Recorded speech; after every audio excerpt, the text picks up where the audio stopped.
Mi nombre es Daniel, nací en Capital Federal y de chico me radiqué en Quilmes. Eh, Vivo con mi vieja, 6 hermanos y mi viejo también que estuvo en un momento y después falleció. También me crié también dentro de este ambiente que vivía en mi familia de padres separados, ¿no? Porque mi viejo por ciertas razones con mi mamá se peleaban, por ciertas cosas que escapaban de mí porque yo era muy chico y estas cosas las empecé a vivir ya de los 4 años en adelante, ¿no? Fueron cosas que uno iba mirando, que no entendiendo, pero que lo iba sufriendo y iba siendo afectado por estas cosas también. Y bueno, estas cosas también quizás uno lo piensa hoy, que fueron creando cierta rebeldía dentro mío. Mi viejo tomaba alcohol, que era uno de los problemas también que tenía. A mi vieja no le gustaba, se ponía medio violento. Como te venía contando mi vieja, mi viejo laburaban para poder subsistir, para darlo a comer a nosotros, para que de alguna manera nosotros tengamos algo como para comer, vestirnos y esto de no estar ellos durante todo el día también ayudaba mucho a que yo agarre y me escape de mi casa, me vaya, empezar a buscar afuera, ¿no? de mi casa lo que quizás no encontraba dentro.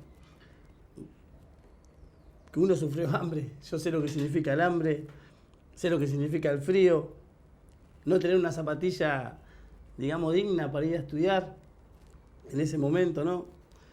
Mi vieja se juntó muy chica con mi viejo y creo que en eso de que se conocieron, vivían, como se dice ahora, a los ponchazos, ¿no? Vivían el día a día a través del trabajo y bueno, a veces que pasábamos hambre. Y la escuela para mí no tenía el significado que quizás hoy le doy, ¿no?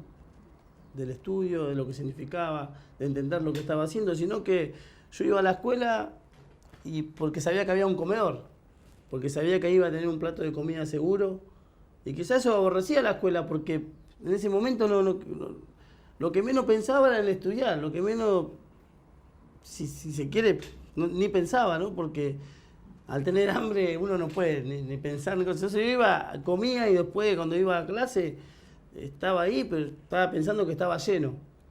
Y por ahí ni terminaba la escuela, que ya terminaba el horario de escolar, que me estaba escapando de la escuela también. A mí llegó un momento que hasta en la escuela me iba con la zapatilla rota, con los dedos afuera y me daba vergüenza. Me daba vergüenza estar ahí y que todos te miren. Traer esta necesidad también hacía que yo me comporte de una manera rebelde también, ¿no? Porque en ese momento quizás no tomaba, también miraba que tenían la zapatilla rota, eso, pero había naturalizado esto, ¿no? Esto de la pobreza, ¿no? Que uno lo asimila así porque es la vida que conoce, es la vida que le tocó, ¿no? Como dicen muchos. He llegado a vivir en un lugar que le faltaba hasta la mitad del techo. Me acuerdo un día que fui a la escuela y había un chico, siempre lo cuento esto, estaba con un yo-yo. El yo-yo era el boom, yo tenía el yo-yo, qué sé yo. Y me acuerdo que fui, que creo que fue uno de mis primeros hechos, si se quiere, ¿no? Y al no poder tenerlo yo, porque no tenía plata, porque llegué a sacarle el yo-yo a un chico, de llorar a un chico de mi edad, y sin saber que yo ya estaba alimentando, ¿no? Algo dentro mío que se fue formando y que sin darme cuenta me llevaba a tener esta conducta de querer tener y no tenerlo y no saber cómo hacer. A los 11 años fumé mi primer porro y tuve un arma en la mano. Fue la primera vez que tuve un arma en la mano. Y cuando tuve esa arma en la mano me empecé a juntar, ya, esta gente ya como me empezó a aceptar, ya tanto que yo y dos chicos más que eran mis compañeros de aquella época, ¿no? Empezamos a hacer un grupito y ya después nosotros ya, donde agarramos un arma, empezamos nosotros a salir y empezamos a delinquir. Iba a robar, iba a trabajar supuestamente, ¿no? El arma era una herramienta, el que laburaba legalmente en cualquier oficio era un gil para nosotros, porque le decíamos el gil laburante, porque era el concepto que teníamos nosotros, ¿no? En nuestra mente.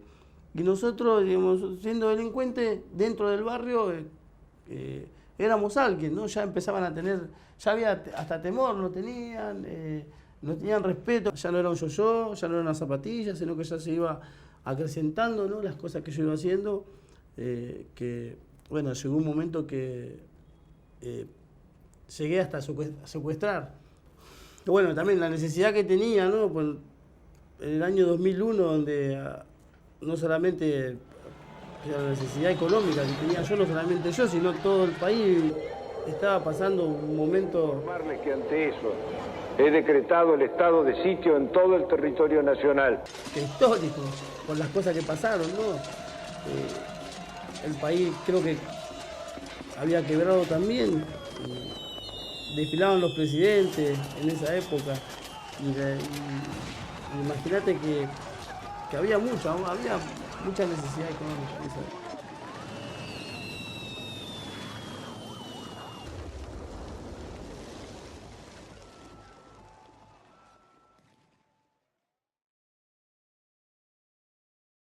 La cuestión es que me mandó a secuestrar a un funcionario de YPF. Fuimos acá a Ensenada, donde está YPF, y bueno, esperamos al tipo, teníamos toda la información porque este diputado nos lo había dado. Lo levantamos al tipo, lo llevamos a Quilmes. En una oficina que tenía él en Quilmes, me pasa a mí la plata por la cual yo fui.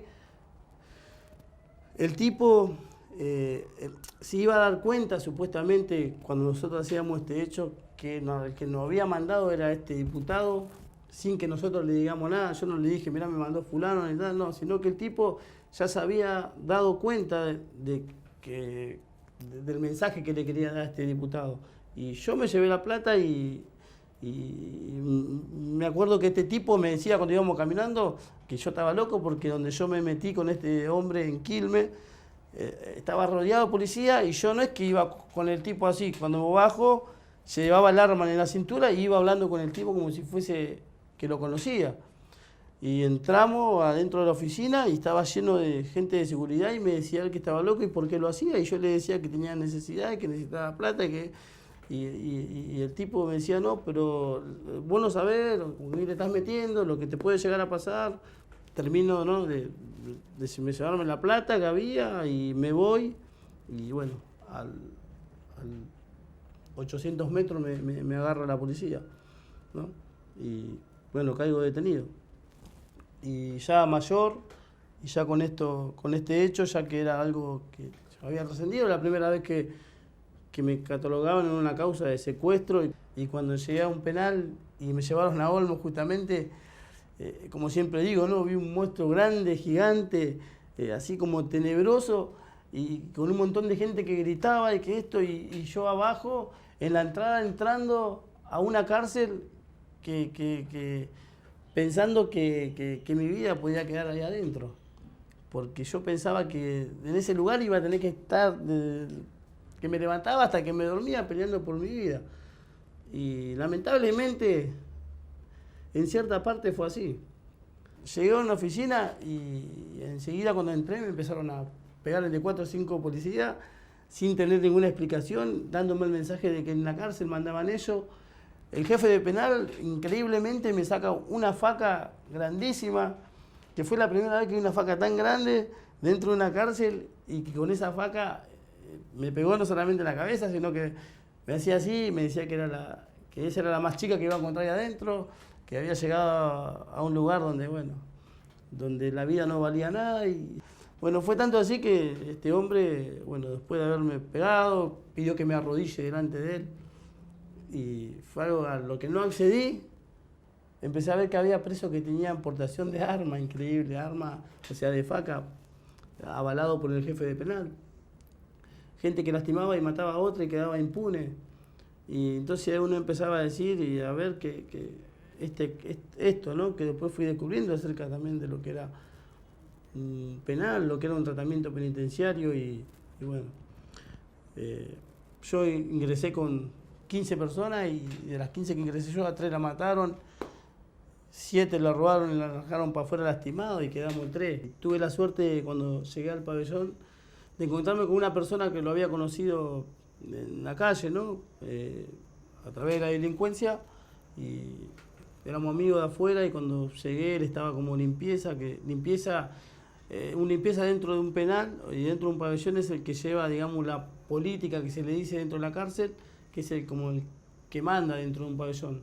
Bueno, entrando ahí te dan esta posibilidad de que vos puedas levantar, te tiran un arma porque tenés un conocido. Ahora vos a ese conocido que da la cara por vos, que dice que te conoce, que vos supuestamente sos un delincuente, que afuera andás haciendo tal y tal cosa, espera ahora de que vos también te hagas respetar y hagas de alguna manera peleándote, parándote de mano, que la persona que te recibe pueda darte un lugar y decir que vos sos el compañero. Que me dieron la oportunidad de poder levantar una faca. No es que entré y ya está, casi no, me dieron la oportunidad de poder defenderme sin que... O sea, me tiraron algo como para que me defienda. Encontrándome también ahí en el buzón de Sierra Chica, pedí hablar con un psicólogo, porque cuando uno está así, digamos, castigado dentro de un penal, lo que quiere es escaparse también un poco de ese castigo, ¿no? Y entonces el psicólogo, si te ve en un estado deprimido, que estás en un estado así como que no soportás, digamos, el encierro, te medica con alguna pastilla como para que vos soportes ese momento. Y la intención mía fue hacerle creer a este tipo que yo estaba en un estado deprimido, que era peligroso para mí mismo y para otro. Entonces como que necesitaba esa medicación para escaparme un poco también de lo que estaba viviendo.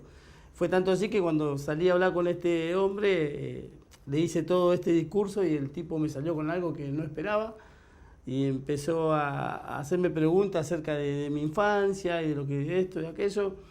Y empezó a decirme lo que era yo, ¿no? Que era una persona que valía la pena, que esto, que aquello.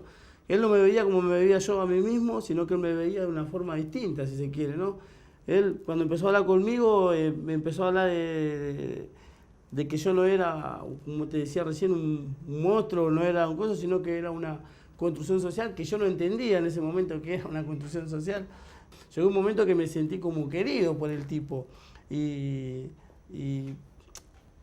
tenía esas ganas estaba reprimido, quería llorar pero no quería porque por una cuestión como te decía, de debilidad, ¿no? Que se muestra en la cárcel si uno llora, si uno muestra sentimientos de algo de afectivo. Entonces,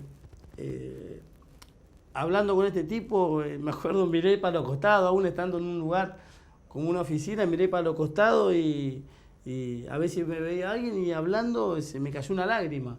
Y este tipo me hizo entender un montón de cosas, me hizo sentir valorado, ¿no? Que era lo que yo no me sentía en ese momento.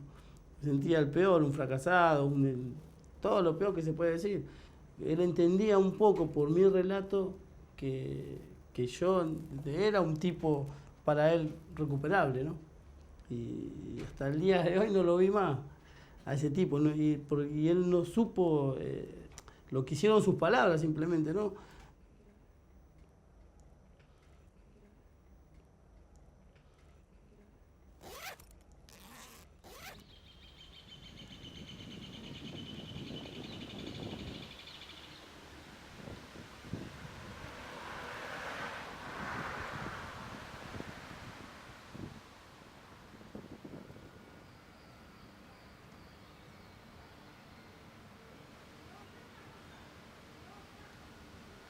Bueno, terminé el secundario y me empecé a hacer preguntas, ¿no? Acerca de un montón de cosas que escapaban de mí y consulté con la psicóloga y bueno, la psicóloga me dijo que las cosas que ya habíamos nosotros hablado y las cosas que yo venía trabajando internamente me iban a llevar a que yo me haga esas clases de preguntas acerca de cómo está compuesta la sociedad, cómo es lo que genera una desigualdad, una exclusión social.